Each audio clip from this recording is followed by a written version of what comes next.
They say when a baby is born, so is a mother. But while you are there to help your baby grow into the person he or she is meant to be, who is there to help you? Many women feel lost and alone when they become mothers, wondering, who am I now? Sometimes it feels like the transformation from woman to mother is as radical as a caterpillar's transformation into a butterfly. Did you know that inside the chrysalis, the caterpillar literally turns into goop before it rearranges itself into a butterfly? This podcast is about the goop, what soul transformation looks like as you transition from being a woman to a mom. Your baby's growth matters, but yours does too. You're not alone. I'm your host, Brittany Ming. Welcome to the Motherhood Metamorphosis. Hi, everyone. Welcome to the Motherhood Metamorphosis. My name is Brittany Ming, your host, and today we have Sara Springer with us. Sara is an aspiring writer, a mental health advocate, and mom to five. She is co-founder to Love Will Foundation, a grassroots nonprofit organization that offers financial assistance for counseling services in St. Louis, Missouri. During the day, she works as a nurse practitioner, and in her spare time, she blogs under the name Rebel Housewife. Welcome, Sara. Hi, thank you for having me. You're welcome. I feel like I learned so much about you just reading your bio because I follow you on Facebook and Instagram, but I'm like, whoa, she's a mom of five. Same here. So that was really fun. I'm always bad about really talking. I talk about myself, but not like that kinds of stuff. Yeah.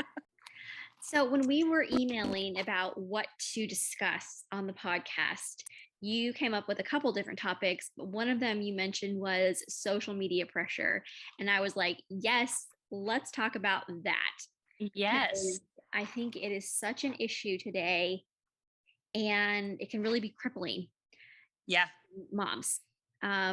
So I just like you to dive in and tell me your story and why this topic is close to your heart. So probably because social media came along when I was like, 21. So I had a long life without social media. When I had my first child and when I got married and had my first child, like I could get on Facebook and everything, but it wasn't like this big, huge platform. People didn't really use it for what they use it for now. I remember spending hours upon hours upon hours upon hours uploading my wedding photos and the birth of my child. It was just something that wasn't as user-friendly or easy accessible. And as I started having more kids, as those years went by, I swear, I feel like with every child, I ended up finding myself on like Facebook more.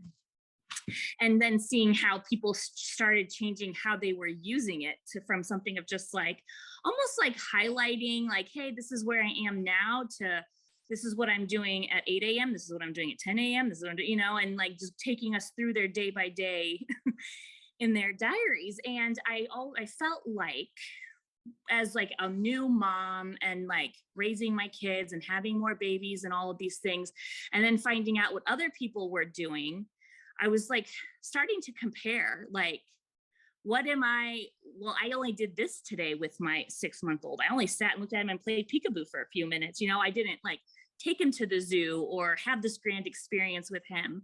And then, when I had 2 kids, I was like, man, it's all that I can do to like stay awake during the day. My kids are watching movies while I'm sleeping, while the baby's sleeping, my 2-year-old's watching movies. I'm dozing off on the couch, just trying to make it through my day. And all these other people who are sort of seemingly in the same place as life in me are posting these things that are just like, they're making it, like they're doing things, they're thriving. And it just I was already a parent or a person who dealt with depression and anxiety. And I just felt like it was bringing out those things in me more. And I think I've spent a lot of time like combating that, like trying to be like, no, it can be positive. It can bring something positive. It can do something positive. Like there's this positive side to social media. And I've spent a lot of time, energy trying to I think find it and like be that positive part of social media. And it was interesting because the outage on Monday, the great outage of 2021. Big time, right? I was like, it was down and I was like, honestly, like oh my gosh, free. Like, nobody can say what they're doing. I have nothing to compare myself to. I have no idea what anybody else is doing with their day. So all I can focus on is what I'm supposed to be doing, you know? And I was like, this is incredible. It's freeing and I love it. And I have been on this, like, trying to make it on social media with my writing and getting my name out there and my words out there, and like I feel like trying so hard over something I have zero control over. I mean, I can put my words out there, but nobody ever sees them. So I was like, that day, I was like, it almost gave me the push I have been needing to be like, I'm holding on to this, like, social media. Like, I'm afraid I'm going to miss something, whether it's, for a while I was afraid I was going to miss people's announcements, like that they're having babies or that they're engaged or that they're doing something great. And I just wanted to, like, I have to know what they're doing. I have to know what my competition is almost. And so when that went, I was like, I really don't need to know that. I don't need to, And so I think it brings out a competitive side in me, and it brought out an envious side in me. And that day, it was like the push I needed to be like, I think I'm done with social media. Really, I'm getting off of it. And it was interesting. I have this podcast I'm supposed to be doing about social media, and I won't even, like, how am I gonna know this is happening? It's like, I don't know if my timing was great on that. But once I went on my social medias and announced that, like, I was going to just not spend time and energy in them anymore and not really scrolling and all these things, my chest has been lighter just the past couple of days since then. So my story is basically one of a love-hate relationship with social media, and it just has fostered such negativity for me, and I just haven't been able to find enough positivity in it to warrant the mental energy and emotional energy that I put into it, or that I'm trying to. It doesn't give me anything really. So it's a lot of you. So that's my social media story, basically. Does that? Yeah, no, I was following your pages when you made that announcement, and I'm like, oh, we're going to have a lot to talk about. So, well, then maybe it was great timing for content. Yeah. So something that I heard you say when you were telling your story was this idea of FOMO, like fear of missing out. How do you think that moms or young moms, when they look at social media, how do you feel like that applies to young motherhood, like the 0 to 5 age range, or even beyond that? Like, when we look at social media, we think, if I'm not involved in this, I'm going to miss out on something important. Mm-hmm. I think that it can range from anything, honestly, from whether or not how old you are when you decide to start a family, how far apart you decide to make, to try for other children, and like the sibling differences, and what you do with your kids, and family outings you take, and values that you put into your family. So, I mean, you might have been somebody who was like, I want 2 kids, and they're going to be 5 years apart, and that's how that's going to go. And, and then you're looking at everybody on social media and they're having them every 2 years. And then you're just like, wait a minute, have I made the wrong decision by deciding that I wanted to wait 5 years to have my second baby? Maybe there's something better about a 2-year age difference. Maybe that's why everybody's doing it. Yeah. And then you post to the mom group and be like, can you tell me, like, what's your experience with having kids? What's the best age range to have? And then you get a million different opinions because everybody has a different experience. And ultimately, we have to remember to do what's right for ourselves, but we really get caught up in, like, we should be doing more, I think. And even when it comes to holidays and doing things as a family and what your family values might be, you might be like, well, our family value is that our thing was that we would go and see, like, a breakfast with Santa. That was like our Christmas thing. But as, like, the years have gone on, I mean, there's like so many things you can do around Christmas time. Like, there's breakfast with Santas, and then there's like lunches and brunches and dinners with Santas, and then you go to the mall to see Santa, and then there's Christmas movies, and then there's baking of the cookies and all these things. And you're like finding yourself like, I need to be doing them. I need to be making these memories with my kids. And you just get to a point where you're just like, are these the memories that I want to be making? Is this my value? Is this something I'm trying to pass on? Or is this something trying to keep up with because everybody else is loving it. You know, it's like a peer pressure almost type thing. Yeah. It impacts new moms and what their ideas about motherhood should be and what they should be doing. It should be a lot. Yeah. I think that, I joined social media probably around the same time you did, because I'm assuming we're about the same age. And I had kids right away, and I did see it evolve, but I've seen it as I've had more babies, and things like the pregnancy announcements got real big with like the videos and the birth announcements and the gender reveals.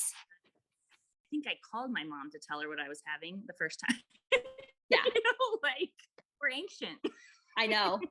It's really funny to see how it's evolved. And I've had fun with those things. Like, we've had fun with those things, but I try to temper myself when I start feeling that fear of missing out.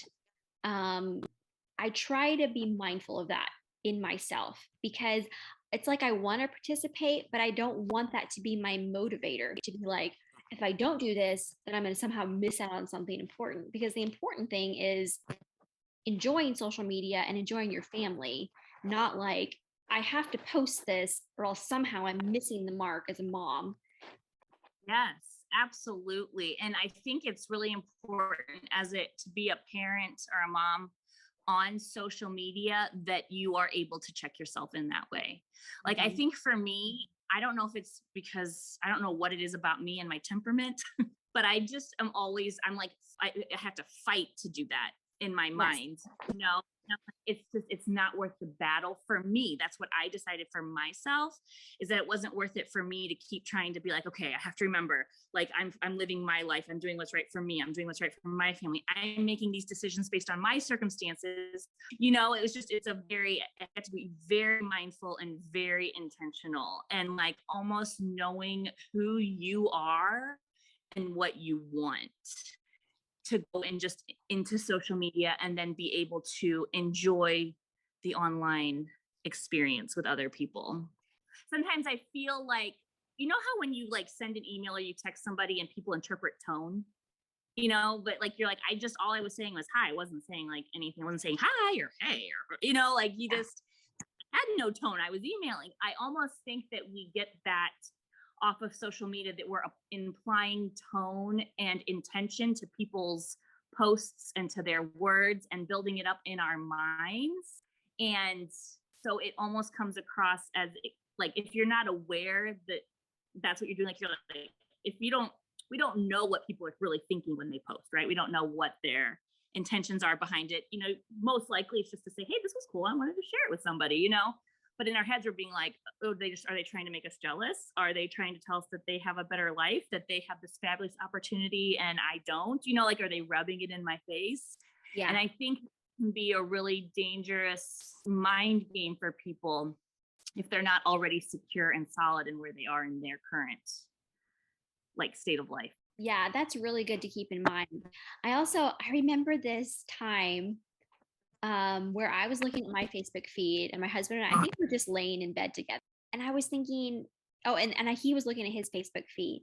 And I think I was saying, did you see this post, blah, blah, blah? And he's like, no, my feed is totally different. And I'm like, what? And I took his phone and I scrolled through it, and I'm like, your feed is really different than mine.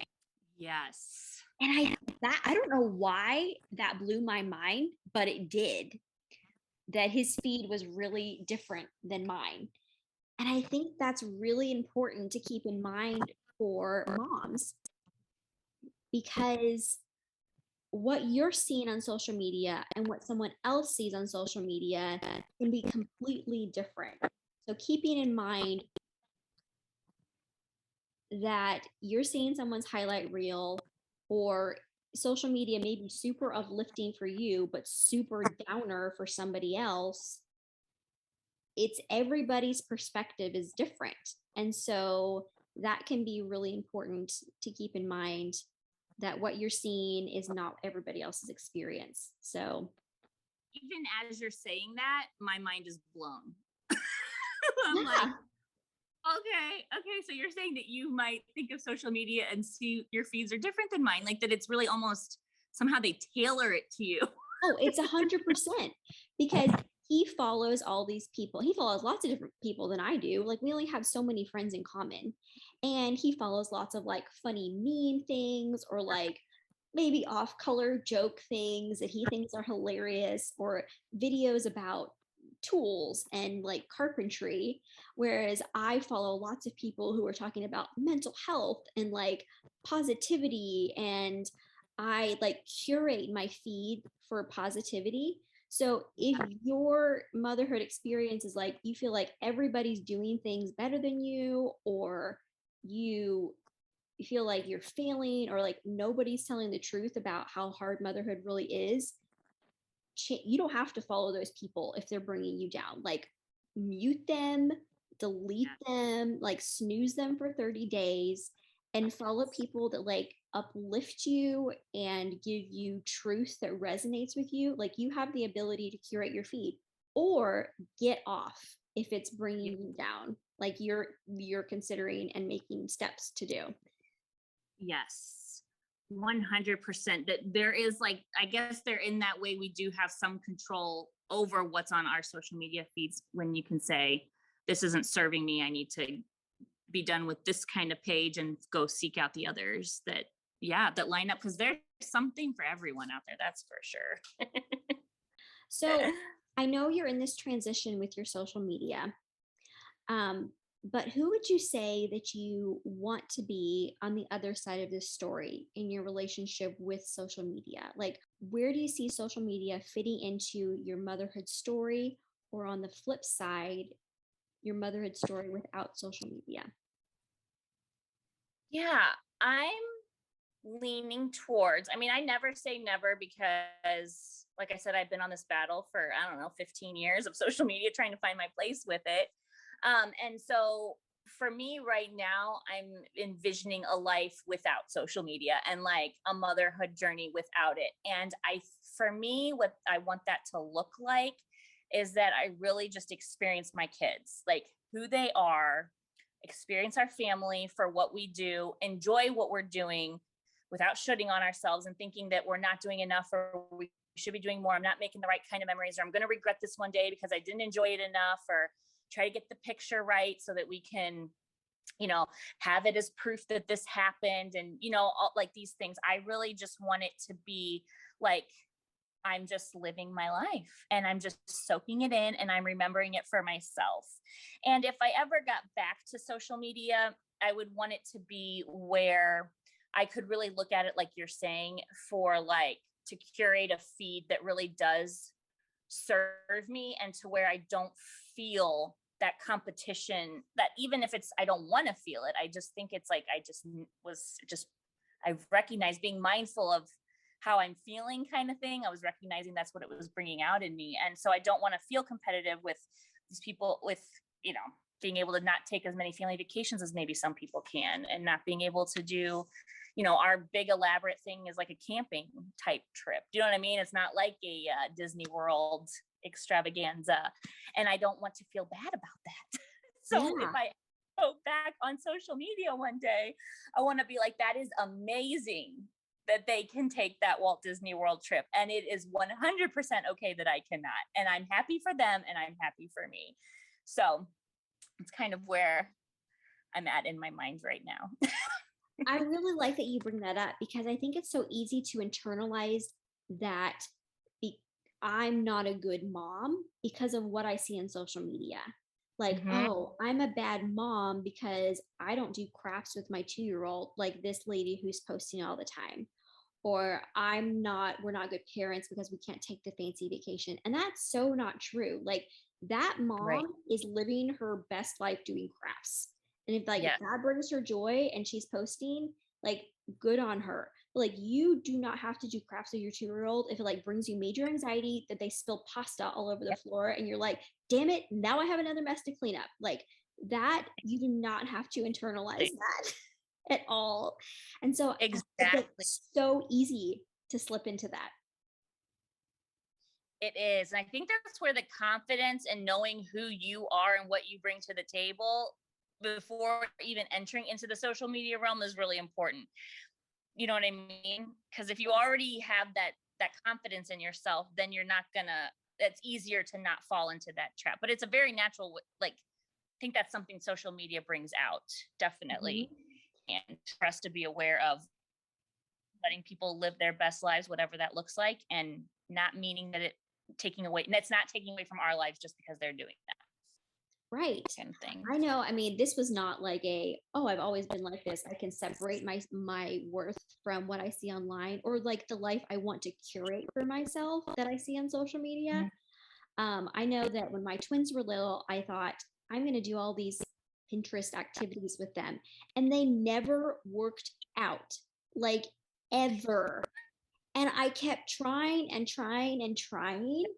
And I'm like, I must be a bad mom because this activity only lasted like 2.3 minutes. And apparently, she got to take 25 pictures of her kids doing this. And, they must have taken at least an hour of their very, very long morning to do this activity. Yes. And it and lasted me bring me 2.3 minutes. Yeah, exactly. And it was the roughest 2.3 minutes of my life, seriously. Yes. And I had to call them back to do it like 17 times. Like, this is fun. This is fun. We are going to enjoy this moment, and we're going to remember it forever. And all of those Pinterest activities, like PS, are in my basement in like a stack. I don't know, we did a lot of the handprints, spider handprints and ghost footprints and, mistletoe footprints and all that. And they've never made their appearance back out, like nobody remembers. It didn't bring anything positive. Yes. But on the other side, if they're your mom, where you get a lot of joy out of that, because my daughter went to her a friend's house for babysitting 1 or 2 days a week last year when I was homeschooling, and my friend was so good at those activities, and like my daughter loved it, and I'm like, I'm so glad that you do sensory bins. Like, I'm so glad you do baking. Like, she loves that, and you're good at it, and that's awesome. Yes, I 100% agree with that. And I think it's easier, like when you see that in real life, if you can try to take what you're seeing on social media and put it in the perspective of that real life, like, oh, them posting this is just as if I was sending my kid to a friend's house and they were doing this activity, which they would come back and I'd be like, that's amazing that you did that. How much fun did you have? Instead of when we see it on social media, we're like, well, why they got to be showing off like that? Why they got to be why they got to do that? You know what I mean? She's always like showing off like the fun stuff she does, and I'm just not a fun mom, Yes, but if you put it in that context, that that if your kid was coming home and had experienced that and how excited you would be, is probably a better mindset to have. Yeah, looking at the I online world. Yeah, exactly. I think our baseline emotions like jealousy, envy, and thinking like we're not doing enough, that's like the default. It's like what we automatically default to. And it takes energy to think, oh, they're just being them and I have to be me. And if that annoys me, I don't have to look at that. So even if it's like, whoever it may be on social media, if it annoys you, you don't have to look at it. It's okay. Right. And in 30 days, they'll come back on your feed after you snooze them and you won't be so annoyed. And then you can like tolerate that better. And I think it can be a way even to, if you use it as a mindfulness thing where you're like, okay, that's bringing out envy, that's bringing out bringing out annoyance. That's not a reflection on what they're doing. That's stirring up something inside of me. What's that bringing out in me? And so then maybe that's something also that we can work on in ourselves, and we can set boundaries for ourselves when it comes to social media. I think boundaries in social media is probably, I'm an all or nothing kind of person. I don't have boundaries. That's why it's like, I'm either going to be on social media and be on social media or not. Or not. There's no middle ground for me. But if you can set boundaries where you're like, I'm spending an hour a day, I'm going to look at these pages, I'm going to catch up on these things, I'm going to, then I think it can be used in a really positive way and bring out good things for people, for sure. Yeah, I think So, it's really personal, and you just have to figure out what's going to work for you. And I do think it takes a lot of mindfulness and also like thinking about your thinking, because that can just ruin your whole day if you think that scrolling through your feed leaves you feeling like I'm a crap mom, I don't ever do enough, and then I have to like hurry up and take the cute pics so I have something to share and I can get likes and feel validation. mm-hmm. Because that shouldn't that's an icky motivation, not because you're a bad person for wanting validation, but because you are already worthy and you Exactly. already are a mom who's trying her best. And you don't Yes, have to have the hearts to tell you that you're worthy and that you're a good mom. exactly. For sure. Preach. Yeah. Amen. Mhm. So that kind of comes to our number 4 question. So that's what I would tell another woman who is just feeling this pressure of like FOMO or wanting to do all the things. So, what would be your takeaway advice for a woman, a new mom who's coming to you and saying, like, I love Facebook or I love Instagram, but Yeah. I think that I would tell that mom, and I'm trying to think of what I would have wanted someone probably to tell me as we had to navigate this for ourselves and learn it ourselves. You know, new moms coming into it are going to have some, maybe can get those ground rules and stuff. But I think boundaries with it, making sure that you are um, establishing a time and a routine with social media. And for if you love social media, if you love Facebook and Instagram, but you're like, there's just something about it that's making me feel taking a step back from it, realizing one, if you get off of it, like even if you just took like a week's break or a day break or whatever, you're not going to miss anything for sure. Like nobody's going to post anything earth shattering. You're not going to have been contacted that you won the lottery or like anything. You know what I mean? Like you're fine. You can come back. You'll pick up where you left off. So you can take that break without having this fear that something great is happening that you just don't know about. And I think that moms should also know that when they see other people posting things for their lives that are right for them, they just have to remember to come back to themselves and ask themselves, is this serving me? You know, is my what I'm feeling right now serving me? The jealousy or the inadequacies that I'm feeling, is it serving me? And why? What about this? What I'm seeing on social media is making me feel this way. So if it's because you think you should do something, well, why do you think you should do something instead of just doing what's right for you? Do you know, like, I guess I'm trying to say that you should just be able to um, do the things like you want to feed. If you wanted your newborn experience to be that you fed your baby, that you took naps when they took naps, that you go for walks 30 minutes a day, that they sit in their little swing and swing while you watch TV or read or cook dinner. If that's your routine and you're fine with it, you were good with it, you knew that's how it was going to be, you're good with it, that's what you had planned. And then you get online and you see somebody else did something else, like took their kid to a zoo or something. And then you're like, oh no. Like when you get that moment, you should stop yourself and say, that that is not what I wanted. So I yes. don't need to feel inadequate that I didn't do it. Staying in your world and looking at it as a way to communicate with people and like celebrate them, but still living in the real world and in your own life. I think anytime you get too caught up in something, when you start feeling like you're inadequate, you probably could stop yourself and say, how long have I been on this app and how much have I been looking at and how much time have I spent in the present moment versus in this virtual realm. Yeah, I don't know. I think limiting time and boundaries on social media probably is a lot of it. Yeah. Yeah. I would That's really good. tell. So I'm so glad we got yeah. to talk about this today. I just love to hear your thoughts and kind of think about my own experiences too, and realize because I get into like just endless scrolling and I like my brain is like stop and I'm like, but scroll, scroll, But scroll. you can't. Yeah. And I'm like, No. stop, just do something else and turn it off. So, but it's hard. It really is hard. So if you're struggling with social media, you're not alone No. and you can figure this out for yourself and what looks right for you, whether it's taking a sabbatical, whether it's limiting, whether it's just being mindful of your thoughts, it's all good. So it's a tool to use, and whether or not, you get to decide how you use it as a mom. Yes, for sure.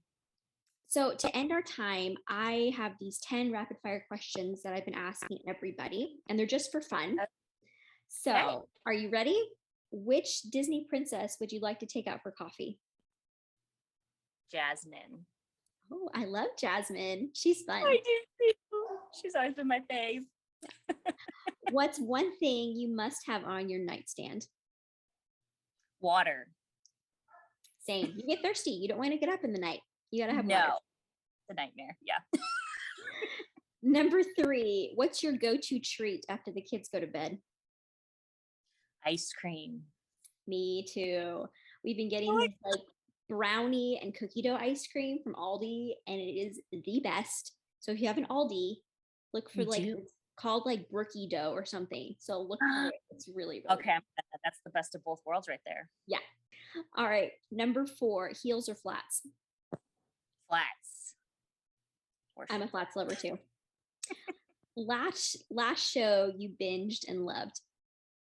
The Good Place. I love The Good Place. It's so funny and quirky. Yes, it's everything, and like deep, but like hilarious. I just love everything about it. There's nothing wrong with it. It's so well written. I love that too. That's what it is. Yeah. They're right. If you run out of this, besides milk, you have to go to the store. Bread. You gotta have bread. Yeah, that's sandwiches, guys. Mm-hmm. What's for breakfast, lunch, and dinner? Yep. Who makes you laugh? My husband. My husband makes me laugh too. I'm like, you just make me laugh every day. I think he really loves making me laugh too. I think that brings me a lot of joy, but he's the one who really, really makes me laugh. Seriously, you get through a lot of stuff by laughing, that's for sure. For real, especially when you have 5 kids and you're like losing your Evan loving mind. And he'll make me laugh. Yeah. For sure. Yeah. Texting or talking? Oh, texting. I like texting too. I think talking can be faster, but I don't know. There's just something, I'm just drawn to texting. I think because I'm a writer. I think I just like to write things out. Maybe that's what it is, but I will tell you, have you heard of Marco Polo app? Yes, I have. I don't have it, but I've heard of it. Okay. It's like the two worlds combined. It's like it's like texting. You don't have to talk to anyone in real time, but you get faster. Highly recommend. Yeah, that's good. What are you looking forward to? I am looking forward to my social media break. That's good. I love that. I'll be interested to hear how it goes for you. Yes, thank you. All right, finish this sentence. Motherhood is hard. Amen. Motherhood is hard. I don't think there's a dang thing that's easy about it, honestly. That's keep going about that. I agree. All right. So Sara is taking a social media sabbatical, but you can follow her on TikTok. So at the Rebel Housewife blog, if you're into TikTok. So I love that you kept your TikTok. And it's fun. Yeah. And her ebook, Do Less, Live More, is available to download on her website, www.rebelhousewifeblog.com. And she also has a book proposal in progress. So that's very exciting. Now that I'm not going to be scrolling all the time, I might be able to actually work on it. You know? Yeah, that's good. You'll have a lot of time to work on that. Well, Sara, thank you so much for being here. I really enjoyed our conversation today, and I hope you have a good rest of your day. You too. Same. Thank you so much for having me. Thank you so much for listening to this episode of the Motherhood Metamorphosis. If you've enjoyed this episode, please hit the thumbs up and subscribe to this channel so you never miss an episode. Next, tell your friends. Podcasts are a slow growth type of social media, so promo works best when it's from person to person.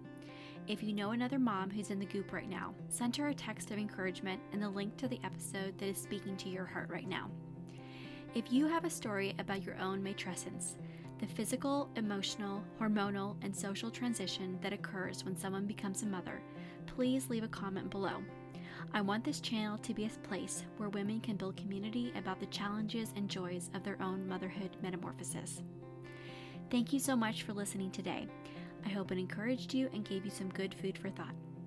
If you ever have any questions, comments, or you'd like to reach out to me personally, you can email me at brittanyaming@gmail.com.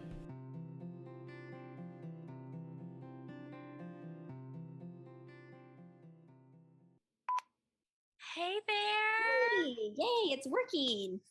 It is, but my daughter always does this to me where she makes it say her name. Of course, because it's hers, Mom. Of course.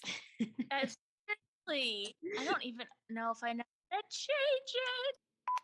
And we started with MySpace, and I don't remember really feeling, honestly, any pressure from like that kind of platform. That was like a fun platform. Sorry, my dog. I forgot to put her away. No worries. I have to edit this out, but I need to text my husband really quick because he's going to the grocery store.